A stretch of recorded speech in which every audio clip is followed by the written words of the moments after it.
Assalamualaikum warahmatullahi wabarakatuh.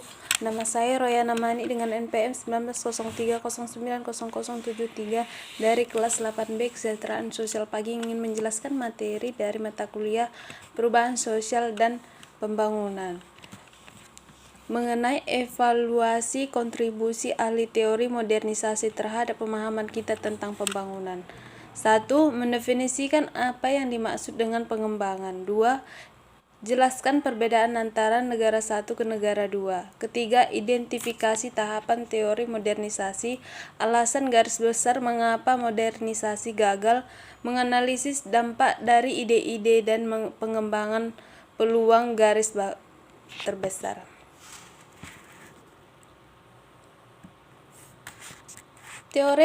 Teori modernisasi pada tahun 1945 sampai tahun 1980 akhir dari negara-negara berkembang tetap miskin meskipun kapitalis. Kekhawatiran di antara para pemimpin barat bahwa kemiskinan akan mengarah pada komunis. Mengapa ini menyangkut barat? Kurang mitra untuk berdagang dengan lebih kuat dukungan untuk komunisme, ideologi melemah kapitalis. Komunisme menghambat bunga perdagangan Amerika Serikat.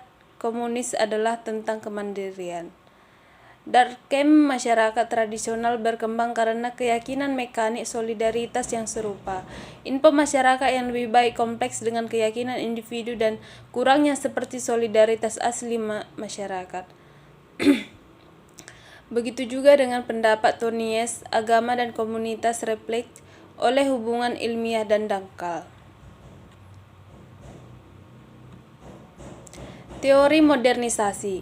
Masyarakat tradisional menurut Durkheim berkembang karena kepercayaan yang sama atau solidaritas mekanis, menjadi masyarakat yang lebih kompleks dengan keyakinan individu, masyarakat, dan lebih sedikit solidaritas organik. Menurut Tonies, agama dan komunis digantikan oleh hubungan ilmiah dan dangkal. Dari ide-ide inilah teori modernisasi berkembang. Seiring kemajuan masyarakat melalui tahapan evolusi, proses evolusi modernisasi yang membawa perubahan revolusioner pada tahun 1993. Bagaimana modernisasi memiliki dua tujuan utama? Mengapa negara-negara miskin gagal berkembang secara ekonomi? Secara budaya, memberikan solusi non-komunis untuk kemiskinan yang menunjukkan perubahan ekonomi dan dorongan nilai-nilai budaya tertentu akan mengarah pada pembangunan yang dijelaskan oleh Walt Rostand pada tahun 1971. 1. Tahapan modernisasi oleh Rostow mengusulkan agar negara-negara melalui 5 tahap. Pertama, tradisional. Kedua, transisi prasyarat untuk lepas landas. Ketiga, lepas landas. Keempat, berkendara menuju kedewasaan konsumsi massal tinggi. Model Rostow, tahapan pembangunan ekonomi. Pada tahun 1960-an, sejarawan ekonomi Amerika Serikat Rostow menyarankan bahwa negara-negara melewati 5 tahap pembangunan ekonomi. 1. Masyarakat tradisional, subsisten, barter, dan pertanian. 2. Politik tahap 2, transisi tahap spesialisasi, surplus, dan infrastruktur. 3. Tahapan ketiga, lepas landas industrialisasi, pertumbuhan investasi, pertumbuhan regional, dan perubahan politik. Keempat, menuju kedewasaan, diversifikasi, inovasi, kurang ketergantungan pada impor investasi. Kelima, konsumsi massa tinggi, berorientasi pada konsumen barang tahan lama berkembang, sektor jasa menjadi dominan. Selanjutnya, menurut Rostow, pembangunan membutuhkan investasi modal yang cukup besar. Agar ekonomi LDCs tumbuh, kondisi yang tepat untuk investasi semacam itu harus diciptakan jika bantuan diberikan atau investasi asing langsung terjadi pada tahap 3. Ekonomi harus telah mencapai tahap 2. Jika telah tercapai, maka suntikan investasi dapat menyebabkan pertumbuhan yang cepat. Menurut Rostow, tahap 1, masyarakat tradisional, pertanian, substansi sedikit, teknologi, kurangnya sistem kelas, mobilitas ekonomi. Kedua, Menurut Rostow, prakondisi untuk lepas landas permintaan bahan mentah, perubahan ekonomi pertanian komersial untuk ekspor, mobilitas sosial individual, perubahan struktural sosial. Menurut Rostow, tahap ketiga yaitu lepas landas industri manufaktur, satu atau dua pemimpin sektor sekunder atau barang berkembang biasanya melalui pakaian dan tekstil. Kemudian yang keempat, menurut Rostow, menuju kedewasaan diversifikasi individu, pergeseran manufaktur dari modal ke modal konsumsi, pengembangan infrastruktur, transportasi dan sosial.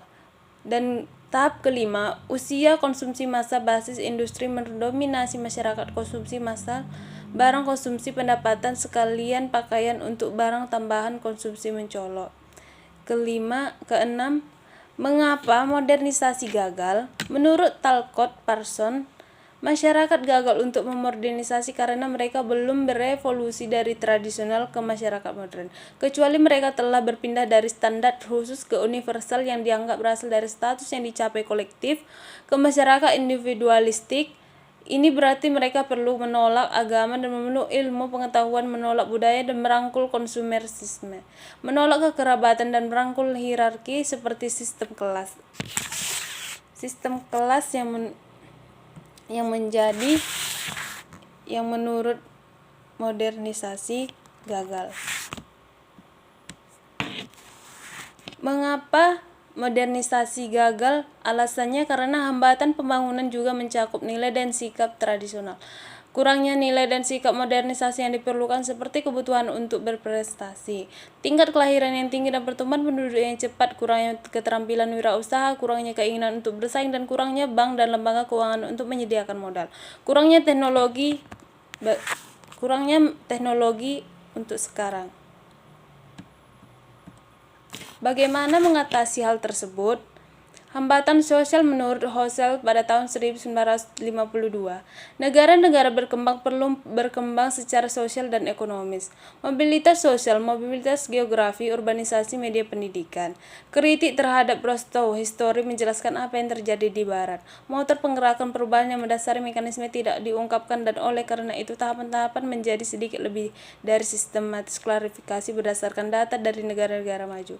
Model didasarkan pada norma Amerika tentang konsumsi massal yang tinggi, modelnya mengonsumsi, adopsi dan terelakkan dari kebijakan perdagangan neoliberal. Kritik teori modernisasi model Rostow tidak berlaku untuk negara-negara Asia dan Afrika. Tahap lepas landas dan pra-lepas landas hampir sama dan juga tumpang tindih menurut Rostow. Pertumbuhan menjadi otomatis pada saat mencapai tahapan kedewasaan, menegaskan bahwa tidak ada pertumbuhan yang otomatis, selalu ada kebutuhan untuk mendorong tersi Rowe biasa terhadap model modernisasi Barat terhadap pada saat Rostow. Salah satunya ekonomi dewasa di dunia berasal dari Barat dan tindakan ekonomi yang terkendali dengan konsumsi masyarakat yang tinggi. Sekianlah dari saya. Assalamualaikum warahmatullahi wabarakatuh.